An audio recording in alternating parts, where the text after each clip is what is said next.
Oh, welcome back to McCarthy Performance. Today we'll be back angling a couple valves. These valves I've checked them with angle gauge, gauge, and they're not quite 30. And I don't have the 35 striked out on the table, and the valve angle is telling me like 32 and a half. So what I've done is I've taken a razor blade and I've set it up against my wheel and I've held it, and then I'm shining down the back angle on the valve until it looks good. I eyeballed it, and right there it looks pretty close. So I'm going to lock it down, and that's what we're going to do, and that's how I'm going to do it. I've only got two valves to do, but that's kind of the game plan on it. We'll get the grinder going here in a second. Of course, this is a used valve that I'm picking up the back angle on, because the new valve does not have any angles on it at all. I want them to be kind of close. So we'll get her going. So what I've done is I've taken some marker and I've put the valve in the head, and the valve job is all done, obviously. And this is where our 45 is facing off. It's cleaning off all the markers. So this black area here, we're going to back face this until we get to where the 45 is. We're just going to stop just behind it. So we got the valve in the machine. We got everything set up. We're going to be running oil on it, not a lot. So we'll get her going.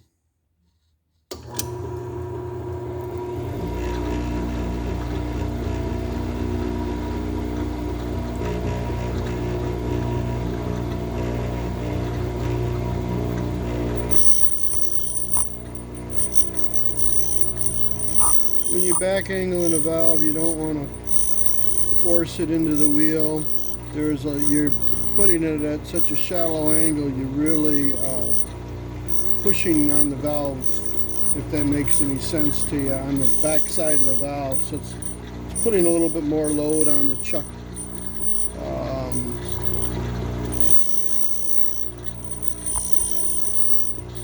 Some valves are ground at 30, but we're going to be taking a fair amount off, and it's not there, so I like to walk the stone in slowly.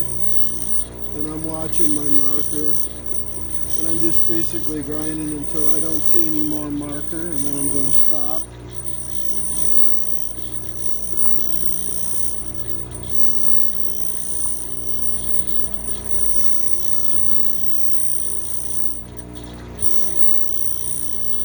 I might leave a little whisper of a little black line on there.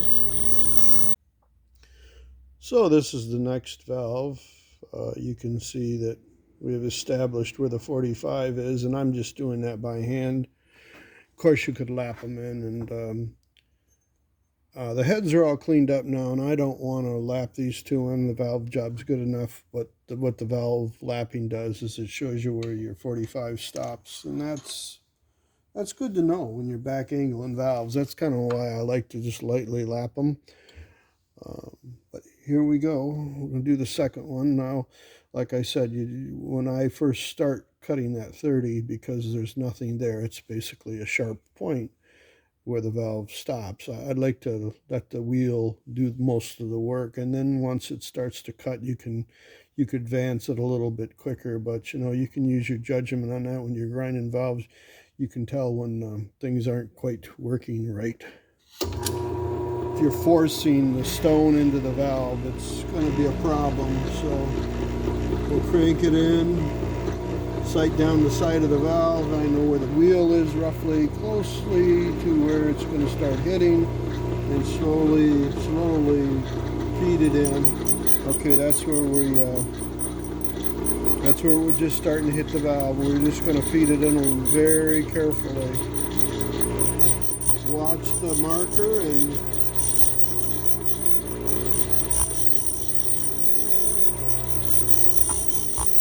that'll monitor the progression of how much we're cutting off. Sometimes the back of the valve isn't as straight as you would think it would be, or let's say as true as you would think it would be. So I've seen them where they've had a little run out back there, so you really don't want to force the stone into the valve.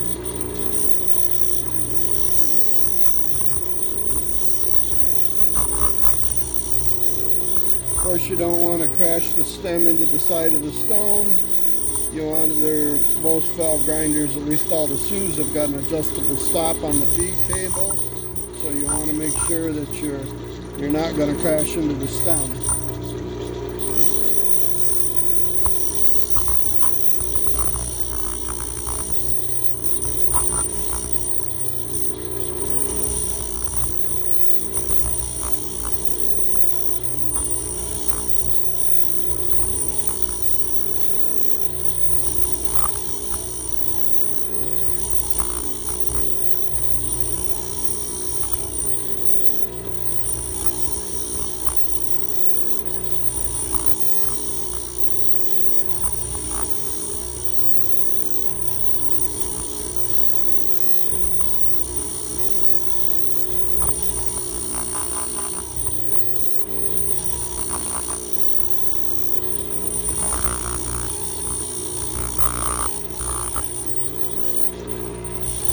So we're going to call that good.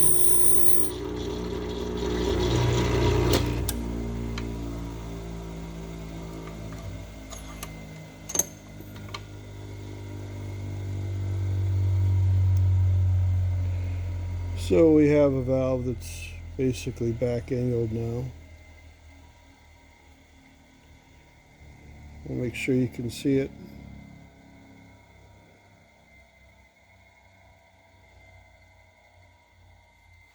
So that's it on this. We'll be doing some other things on this video too. We're going to be looking at some small block Chevrolet heads, 283s, and we'll get going on that. We've got a lot of little jobs to do today. I'm going to try to do them all, so I'm going to try to put it all on one video. If you're bored with one, maybe there's another one you'd like to watch, or watch the whole video. That'd be great.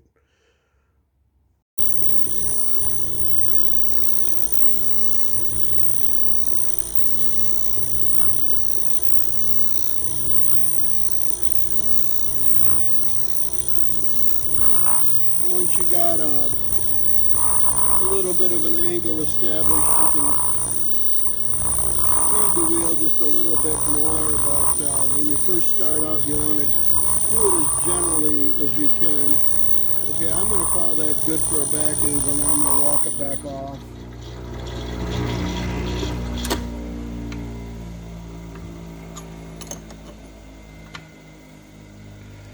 So I left just a little bit of a witness mark there, and that's our back angle.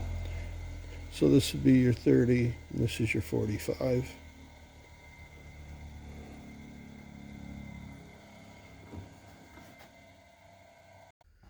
Okay, these are the heads we're going to use on a 283 fuel injected 1957 engine. Customer asked me to check these heads out. They were done by somebody else, and I don't know who did what they did and what they didn't do. So being that I'm going to be the final assembler, putting all the pieces together, I'm going to check everything out. And what I found, what I didn't like, is they used a rocker stud with a hex bottom on it. I don't have a problem with that. Usually them are designed for guide plates, but that's not necessarily the rule all the time. But being these heads don't need guide plates because they're guided in the head, that wouldn't stop me from using them. But what's stopping me from using these is, if you look, they're not seating all the way down to the bottom. And that's because they're not threaded all the way to the bottom of the rocker stud. They're primarily made for a guide plate. That takes up the difference, and then it locks down on the top of the guide plate. And so essentially what it's doing is it's bottoming out the threads and wedging on the head on the light chamfer they put in it. I don't particularly care for that. If you look at the stud, you can see right here where it's shiny, where it's actually smashing into the threads.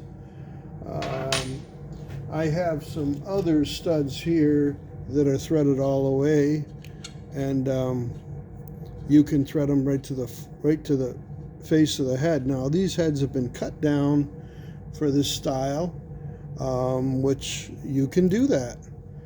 Usually the next step is in opening up the pushrod holes and running guide plates, so you can get a little bit more adjustability out of it, but you never run a head with a guided hole in it for the guide and then a guide plate. That's a no-no. So being that all the guide holes look good in the head, I don't see any that are wore out excessively. There's really no reason to use that stud, but seeing how they cut it all down, you could have used something like that, which would have been a stock replacement. But being that cut all this down, then the stud gets further down into the head and you don't have as much adjustability on it.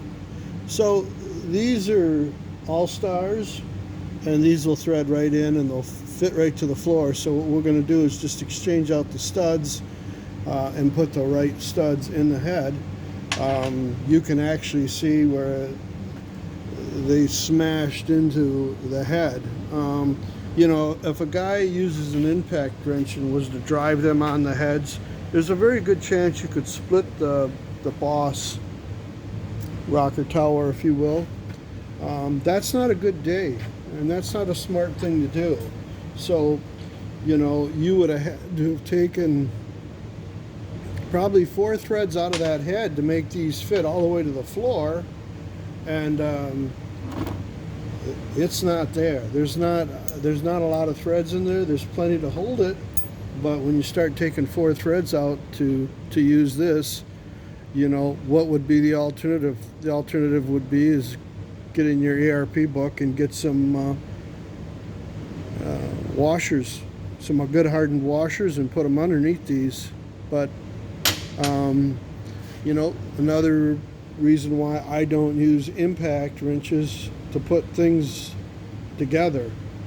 Man, if these things are split, these are a hard head to find. You could ruin a good set of heads. So anyways, we're going to replace them, and of course I'm going to take the heads completely apart and check them out and make sure that there's nothing else in the heads that I don't like.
It's dirty, and I don't even think I'm going to use it again. I mean, you know, for a few bucks more, you can start out with brand new stuff that I have here at the shop, and that's what we're going to do.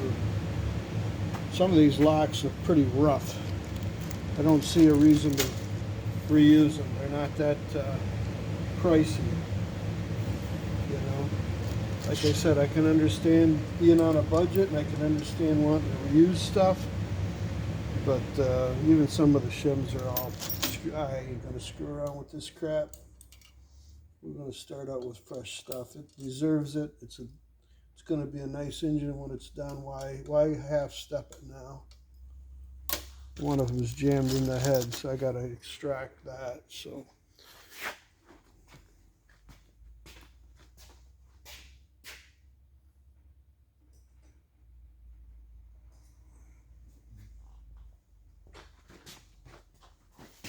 Let's see if we can get it out without too much drama. Must have been just rust, gooey, whatever. Okay, that one's apart. Some rust on the valve seats.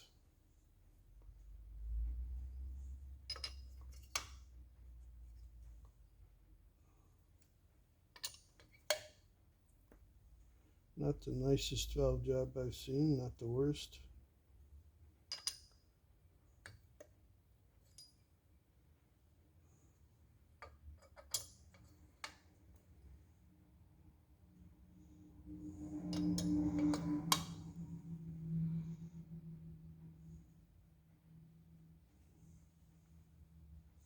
I don't have an excessive amount of wear on the stems.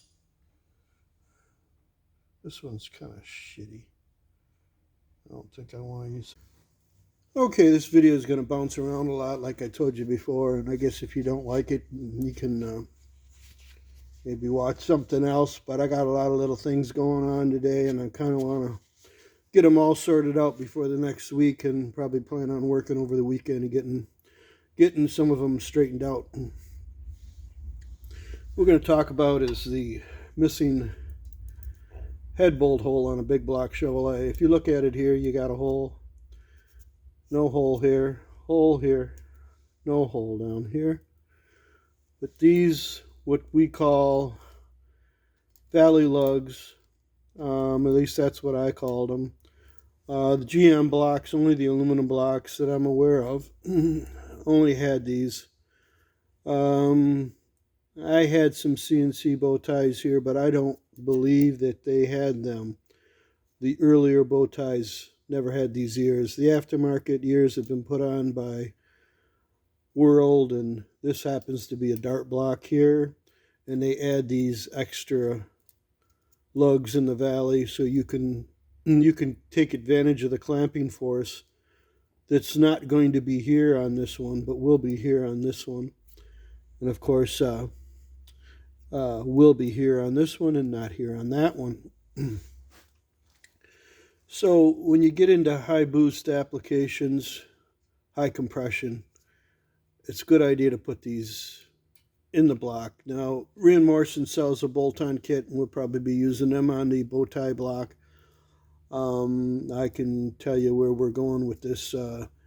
It's going to be a completely filled block, high boost application, and we want to take advantage of the extra clamping pressure that's not going to be here. So normally, of course, it is here on this block, but the customer has a bow tie, old bow tie block, and he wants to use that. You can get into a situation where, you know, this has got a little bit improved oiling, the block's heavier, it's even heavier than a bow tie, so therefore it's a stronger block. But, you know, if you had to put a money figure to it, would it be cheaper to buy this block? Well, this block's got iron caps on it. This is a Sportsman Series block. You can go to the billet caps, although he doesn't have billet caps on his bow tie, so 6 of one, half dozen another at the end of the day. You know, other than the fact that he's got the bow tie, if it, you know, would make good sense if you're going to do all this yourself and save money, of course, then you'd do it and probably not buy the aftermarket block, but you get into a certain amount where you're going to start paying labor to have this stuff done, it might pay to just bite the bullet, sell the block, buy a better block. Even though this block has got iron caps on it, the caps are heavier than the stock GM bolts, blocks, I'm sorry, with the caps that come on them from GM. There was a time where you could buy aftermarket billet caps and put them on the bow tie blocks, and I've had a lot of bow tie blocks with billet caps on them, but you get into a situation now where, is it feasible to switch the caps over? I'm going to plug the deck, and that's going to be on a later video, but I just want to address the fact of the missing head bolts on a big block Chevrolet with a factory block. They're not there. Now, if you use aluminum heads, you kind of want the extra clamping force. I've seen guys get away with it in the past, but we're putting enough power through this engine, planning to, that it's not worth the chance. So I'll show you what head we're using and what we are up against on that. So we're back on the missing head bolt holes on a big block Chevrolet head. There's guys that are gonna say, "I never had this done. You don't need it done." But back in the good old days, we used to have lugs, and I seen guys actually take small block Chevrolet main cap bolts, cut them down, or main caps, cut them down, and weld them into the lifter valley, to add the extra head holes, some more clamping pressure. They used to say that you'd get to a certain point with a big block and you'd just pop the head gasket out of it if you were running aluminum heads. And that could very well be true. Although, when you get into power adders and that, it's a good idea to have them. I had a 14.8-to-1 iron head big block 548, and I never had a problem with head gaskets. But that was an iron head, not aluminum. So I think they used to say anything past 13-to-1, it was recommended that you install the extra clamping pressure on the course of the deck by the extra head bolts. Holes. Okay, so if you look at this is the heads we're going to use. They're casted. The ears are there. There's no holes. So what we got to do to these heads is we got to drill and tap them for that location. And we'll be doing that, and we will be doing the bolt-in Valley lugs from Ray and Morrison. Hopefully they still have them in stock. Welding on iron can be problematic. In the best situation, you might get them stuck on there. I've had probably over a dozen of them blocks that have had ears added to them that they crack. They just aren't very happy, and eventually they crack. So you want to keep that in mind. But this is if you ever hear about anybody mention the fact that of the missing head bolts on a big block Chevrolet, there it is, and there they are. Ideally, it would be nice if they were a little bit closer into the deck, and I've seen guys bore through the intake runner and put an AN cap on it and put a bolt up in the deck. But that can get into a lot more work. So we're just going to put these up on the seat and guide machine, and we're going to pick up them points. And this is off an angle of the deck. It's not 90 from the deck, so you have to be aware of that.